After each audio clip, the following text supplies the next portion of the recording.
me see. Why isn't it?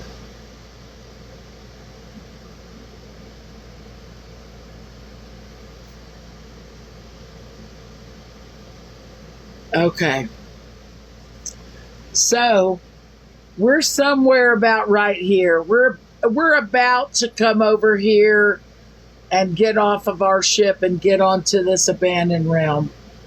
So while Buzz and Sam are talking on top of the ship in their human form, Buzz leans over to Sam. Buzz places her hand on Sam's shoulder and says, "There's something you need to know. The reason you can shift into human form like I can is because you're really my dragon. You were the first dragon that I'd ever made, and you were so aggressive that we had to make you human. And that was so many years ago that when you look back into as far as you can see, you don't remember very much of an earlier time. We had to make you be human because you were too young to control the blue dragon power. And we see that even now you have struggled harnessing the blue dragon power. I'm so proud of you," Buzz says to Sam. "You've come a long way, and the work you've done with Sparky is amazing. I look at Sparky as just more lineage that we have out there of our dragons and our kinds. And soon, Sparky will be able to transform into human too. It's going to be soon. Sparky has aged enough that you're going to find while Sparky sleeps, the transforming will happen." Sam, still very taken aback by all this information, you're really my parent. This is amazing news. I'm so glad that I now know the truth. I work very hard at controlling my anger when it comes to protection, and when I get scared, it just turned together, and one had cracked. Maritza looks down. She notices the black egg has cracked. It's starting to ooze out this smelly, black, acid-looking, thick, snot-like consistency. She noticed that it was trying to get to the blue egg. It was trying to get to one of Helene's eggs. The blue egg, as the black was coming across, the blue egg started to roll towards it. And as soon as the blackness touched the blue egg started to melt. And when it melted, it covered the black egg. And as it covered the black egg, it turned into powder and just dissolved right in front of Sunshine's face. Captain Maritza. She thought this to be very interesting. She must now take this dust to Brooke and Ace. She needs them to figure out what this is all about. These eggs are very powerful. We're going to have to use them so that we can get control and get Thane back. Maritza dashes out of her cabin, goes across, hollers for Jared because Jared's following right close next to him. They get to the abandoned realm, drop anchor. They dropped anchor. Jared, coming up right next to Maritza, throws the plank out. Maritza dashes across and says to Jared, "Get all those eggs. I have a plan." She dashes down, beats on the door on Brooke's cabin door. Brooke opens up the door. Maritza steps in and says, "Look, this is what happened when the two eggs connected. All this dust, all this powder. It's now light blue. It's not even black."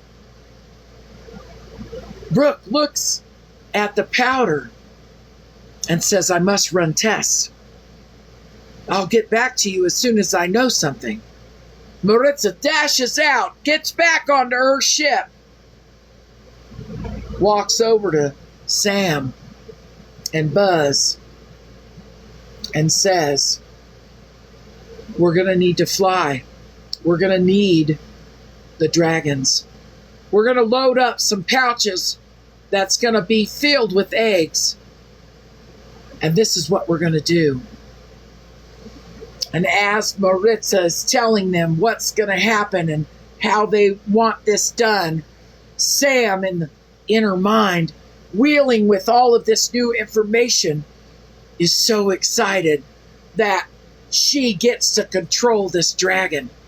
She's going to make Buzz proud. And Maritza turns and walks away, going to look for Miss Zena, for Miss Z.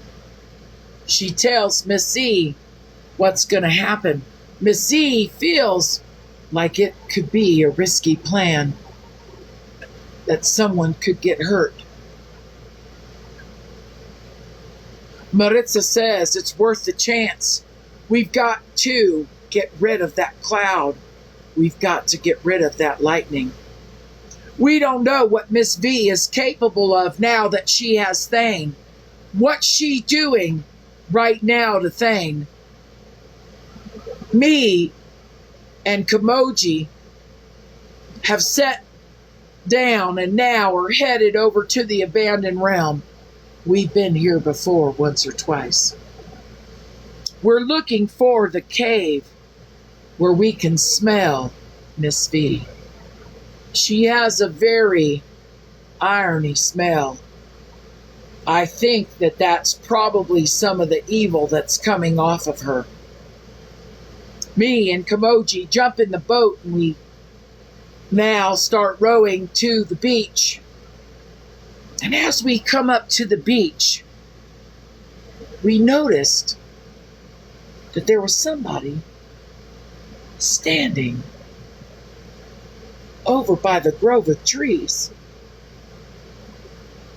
And as we were looking at it, we were about to comment, because no one is ever on this beach. This is the abandoned realm. I look over at Kimoji. She looks back at me. We look at the beach, and the figure is gone. Who could that be?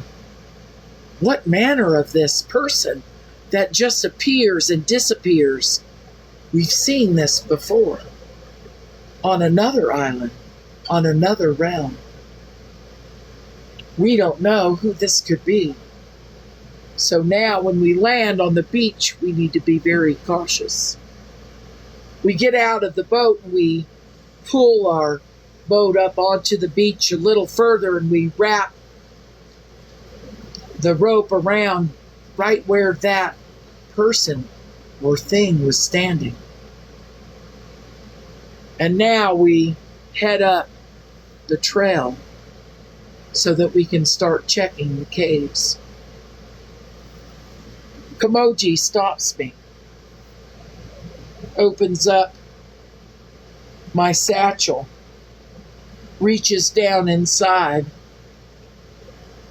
and she pulls out this little, like almost like a little pebble.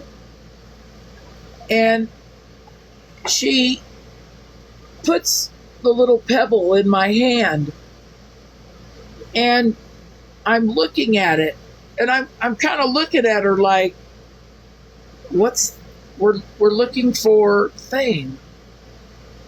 She says, trust me. The little pebble starts to rock a little bit in my hand.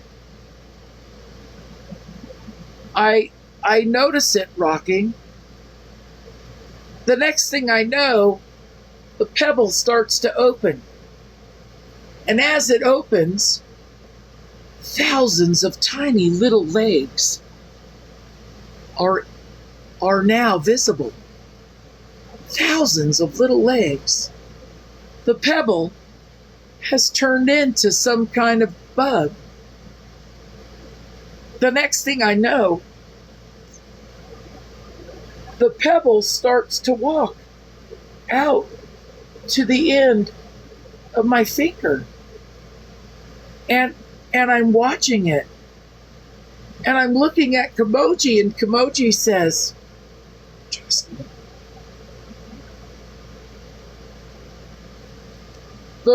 The little pebble starts to grow little wings. And as the wings started to flap, I could see dust. It looked like dust. I almost sneezed. I held it in. The next thing I know, the pebble flew off my finger. And as it flew away from me, it almost looked as though it was getting bigger. Kamoji looked over at me and she said, you have Thane's scale in your pocket. I need it. I reached down in my pocket. I have to pull a lot of things out. There's a lot of things in my pocket. I pull out the scale. I hand it to Kamoji. Kamoji puts it in her hand. The next thing I know, the scale starts to float. And as it got closer to that little pebble grabbed a hold of it. Meanwhile, Mello, out here gathering pearls, waiting for just the perfect time of day. What happened? Because the water gets a little warm and they like it to brush in and out of their shell. And so Mello is waiting. Her and Froggy are talking. And she's telling Froggy all about, wow, if I had legs. I only dreamed about having a tail. I always wanted to be a mermaid, and I got my dream, and I'm a mermaid, and now I miss legs. It's very complicated to know that I used to have legs and I could possibly get them back. Froggy. Back to her. She did notice that Froggy is getting a little more green and a little bigger. Froggy's legs seem to be turning a little bit different color, almost a pale color. The legs were getting longer, and it looks like the knees are bending a little different. Mello, took notice of Froggy. Froggy is changing. It's very interesting. Mello, seeing that now that the clams are opening their mouth, swims over to each clam. And as she goes to reach in to grab the pearl, it's very pink. It is the pinkest thing Mello has ever seen in her life. She went in to go grab the pearl, and before she could get her hand in there, the clam slammed shut. She thought, how am I to get these pearls if I'm not quick enough to get the pearl out? She thought about it. She had a clever idea. She got on one side of where the clams were, and she started to fan her tail. And she made these waves and these currents in the water with her tail. Just hard going in the water, making this little current. And she could kind of move her tail ever so slightly and make the current move the pearl from the clam's mouth. And you could see her doing this. One pearl rolled out. She thought, this is going to take forever. I need 20 pearls. She went over, grabbed the first pearl, and put it in her pouch that she wore around her neck. And when she looked up, she noticed that where the vastness is, where there's nothing, there was now something. It was big. It was making a shadow. Something is coming. Meanwhile,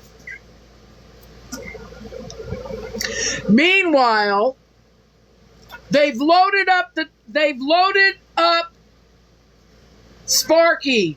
They loaded up Sam. They're now dragons. They've got all of the eggs that they could possibly carry. They don't want to break any of them. They're gonna need them all. Maritza gets on Buzz.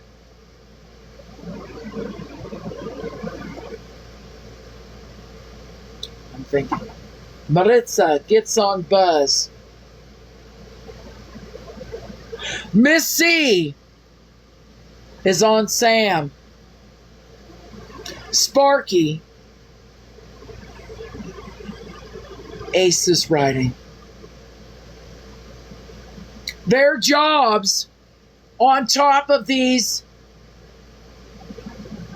dragons is to throw the eggs. They have to go meet the storm. They have to dissolve the storm.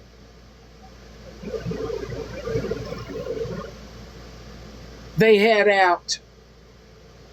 They're now flying towards the storm. The storm always seems to linger on this side of the realms. They're coming from the ships, which are about right here, to get to the storms.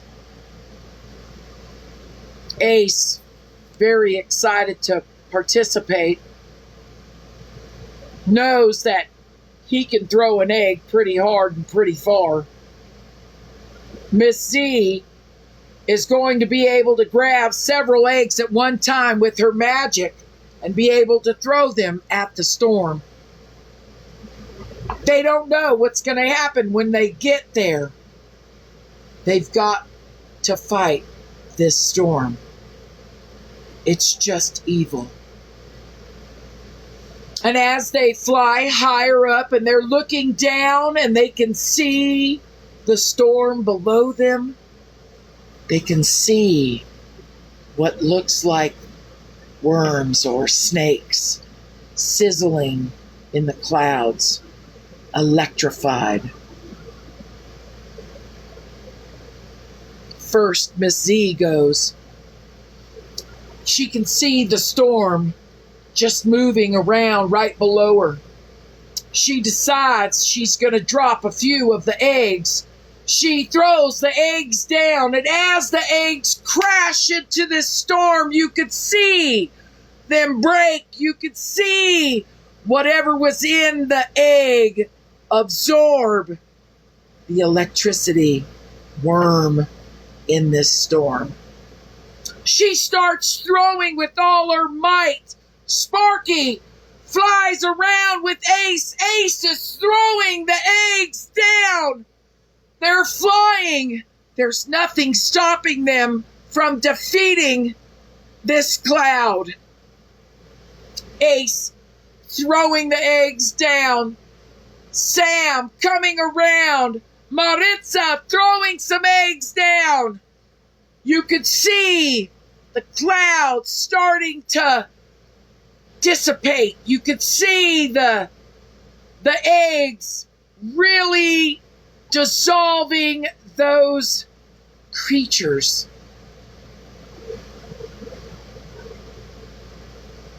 Then there was a streak, a bolt, a blue flame coming from the abandoned realm.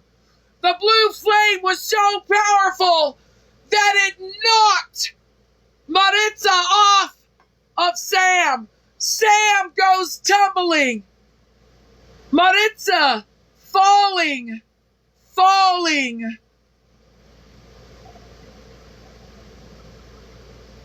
Miss Z reaches for her hands, using her magic, stops Maritza from falling, puts her back on top of Sam, looks over at the abandoned realm, and says, "Come on, Buzz.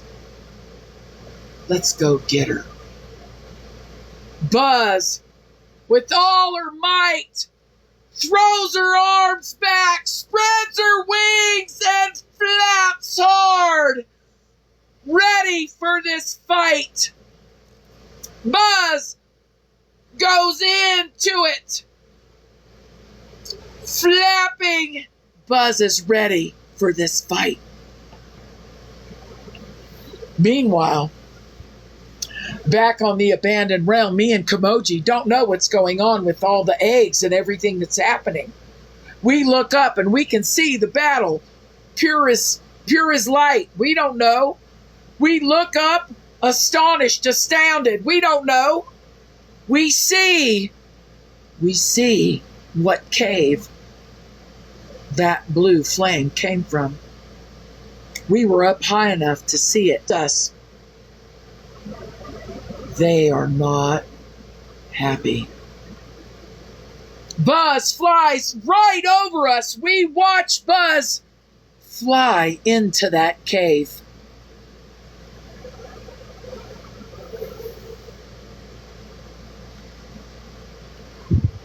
We're running. We're running to catch up. We know that they're going to need us. Miss V has Thane. Thane has been trained. I don't know what's going to happen. Do we have enough power to defeat Miss V? I don't know.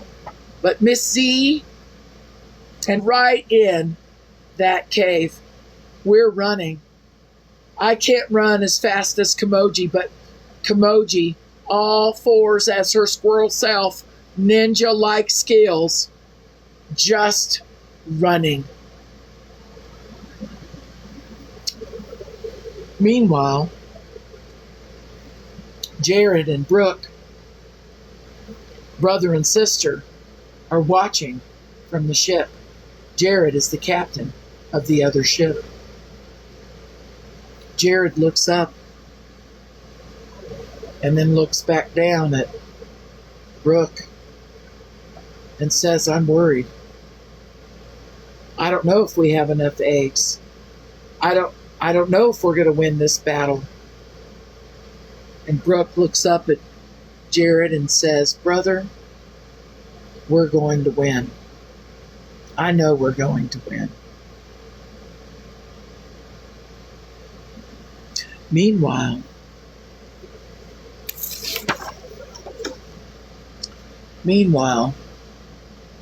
out here, Mello has now ducked back and behind some foliage in the underwater pearl area.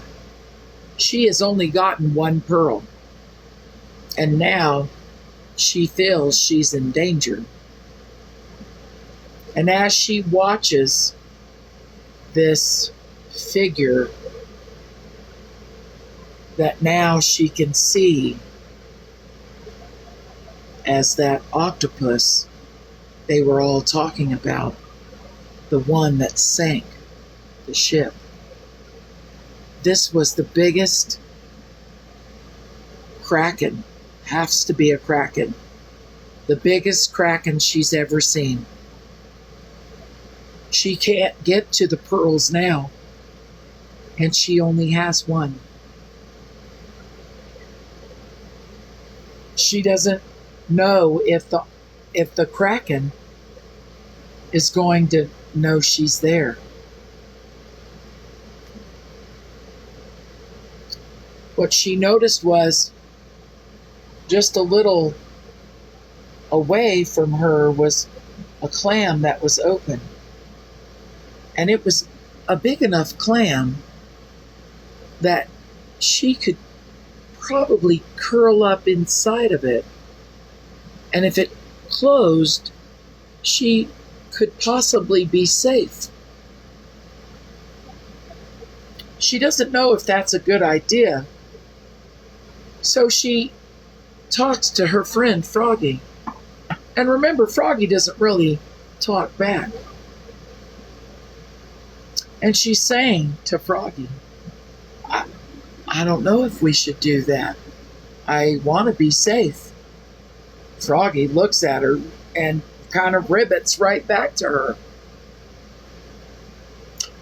Mello says, no, I think we should stay here. So they decide not to go to that clam.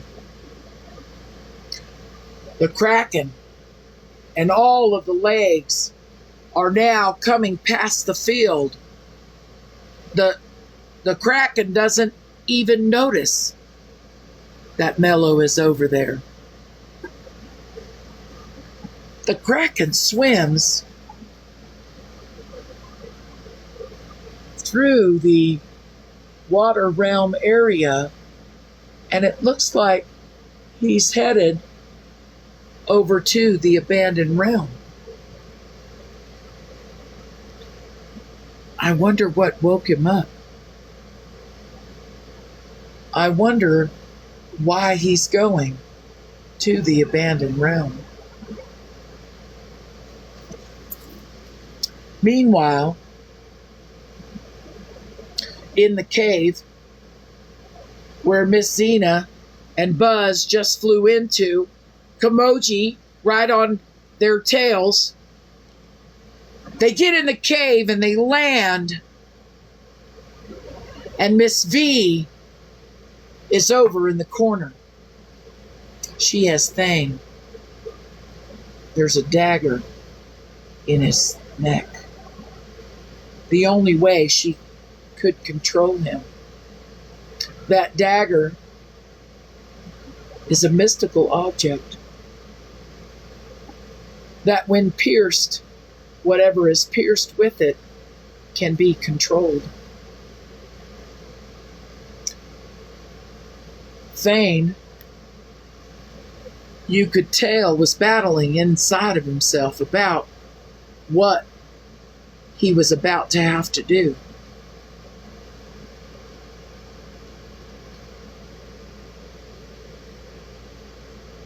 Xena, Miss Z, jumps off of jumps off of Buzz, reaches her hand up, holds it steady, just like a magnet, forces that knife out of Thane and into her hand. She now has possession of the knife. Thane, shaking it, shaking off, all of a sudden falls limp onto the ground. You could see a breath, and then nothing. Miss V, with the dagger, turns it around and throws it at Miss V. Miss V moves her arm, moving that dagger to the side. All of a sudden, Buzz firing at Miss V. Buzz is firing at Miss V. Miss Z comes up. Remember, she has some blue flame.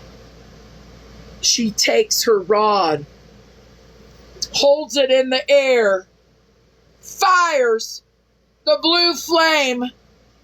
I could see the blue flame glowing from the edge of the cave. Miss V is trying to deflect it. I have to bend down. Here comes Sam. Sam is flying in. All of a sudden, Sam lands, fires blue flame at Miss V. Miss V is in the corner. I don't know, is this gonna be the end?